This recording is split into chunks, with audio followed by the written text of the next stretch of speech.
Yeah. Well, the good, as I mentioned a moment ago, is it's all kinds of doors have opened to me, opportunities that I never could have imagined, things that I would never have the confidence or even the courage to try. Um, as far as the negativity goes, the hardest part is society's inability to deal with my transness.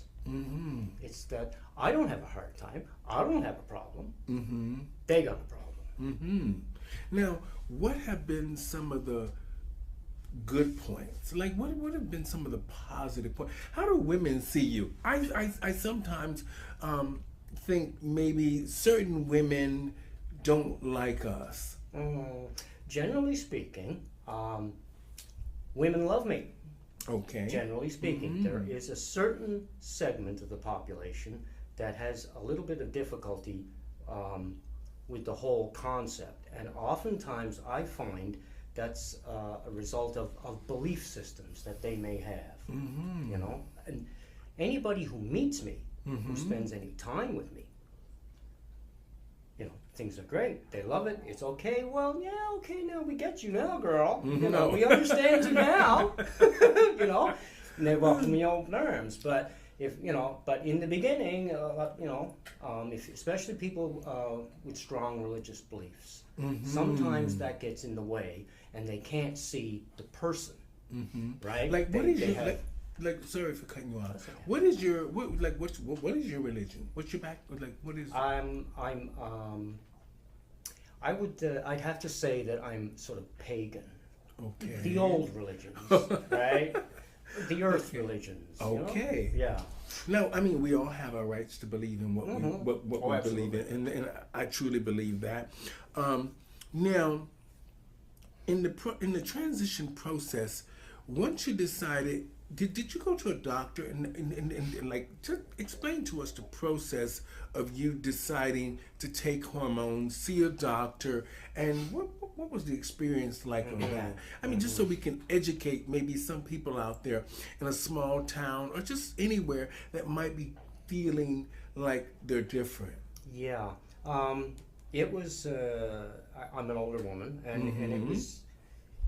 it was difficult back then because even the medical profession, and perhaps I could say particularly the medical profession, really was not very accepting. There was a tendency to pathologize, the tendency to say, well, there must be something wrong with you. If you're different, then that's an indication that there's something wrong with you, so we got to treat that, right?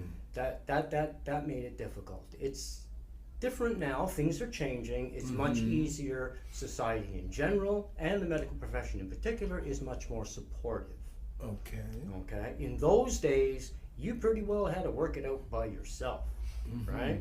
So you were looking for sisters. You were looking for role models, right? And hence Toronto. You know, people say, why is there so many queer people in Toronto, Carla? And I say, well, because there's so many queer people in Toronto, right? Because this is where we come. Because this is where we find community. This is where we find our own people. And we thrive in the company of community. Now, you know, in the LGBTQIA pronoun community, I have to ask this question. Of course you do. What's your pronoun? She I've learned and so her. much. Okay. She and her. She and her. Okay. Yes. Now, how do you feel about that whole identity thing when you like people are taking the pronouns she, her, they, us, we? Yeah. Personally, I feel I can respect that. I can respect how people feel about themselves. But I feel we have to be a little bit careful with that because if we divide this into too many little pieces, every time you do that, the box gets smaller, right? Okay. And the numbers get smaller. And united we stand, divided we fall, right? And our strength is in numbers. So if we start cutting people out, we may find ourselves standing there alone. And you don't want that. Because, right? Never forget what you are because society won't. And they'll use it against you. That's very wise advice. Now, coming let's say in general, what is your day like? Just let's say Carla is walking down the street. What is people's reaction to you? Can they tell, or do you pass? What is it? The whole pass thing. What is it that you need to pass? That's another thing, and I'm not really big on that.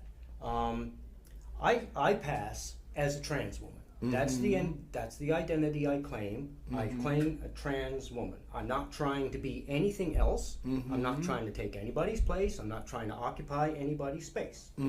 So as a trans woman, yes, I pass that, right? People, I get looks. I get looked at, right? And is that a man or is that a woman? No, I'm a trans woman. Thank you very much.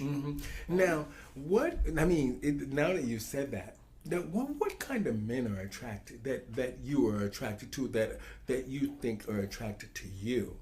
I mean, the tattoos and everything sort of would either make you a dominatrix fetish. I mean, most men would look at you as though either you're a biker chick or you're into dominatrix, and the flaming red hair and the lips. I mean, these are all very provocative and sexy. Yes. So, what kind of men